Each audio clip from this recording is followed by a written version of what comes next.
Hello and welcome to IoT News. I'm your host, Tiffany Nielsen.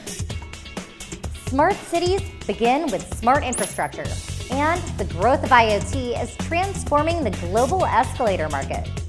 Schindler, a Swiss-based industry leader, is teaming up with Telefonica to provide IoT connectivity for their smart elevators and escalators.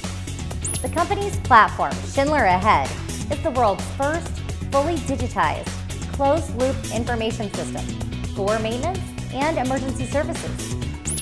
By using AI to analyze data from connected devices, the program provides predictive maintenance services.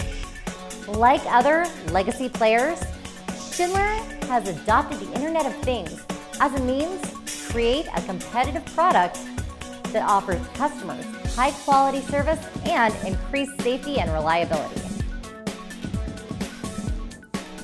Drones, when connected to cellular networks, can become significantly more useful.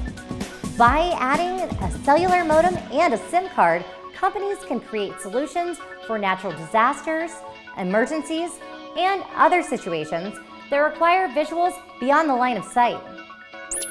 Smart drones can collect information from remote and extreme environments that are too difficult for humans to access. While it's possible to live stream data over a cellular network, simple IoT solutions can be just as beneficial and more cost-effective. Companies like Telefonica, GeoTraq, and others who provide stable, secure, reliable mobile IoT connectivity are well-positioned to help bring drone technology into the future. Following AT&T's April rollout, Verizon has launched their own narrowband network for IoT applications. The network will cover 92% of the U.S. population and operate outside the spectrum of commercial smartphone traffic. Verizon's head of global products and solutions sees NB-IoT as a semi-static use case for smart cities, metering, connected appliances, vending machines, and alarm panels.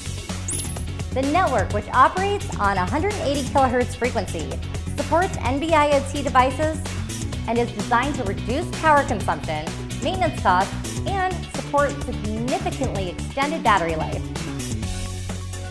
Thank you for watching IoT News. I'm Tiffany Nielsen, and until next time, get connected, stay connected. Brought to you by GeoTraq.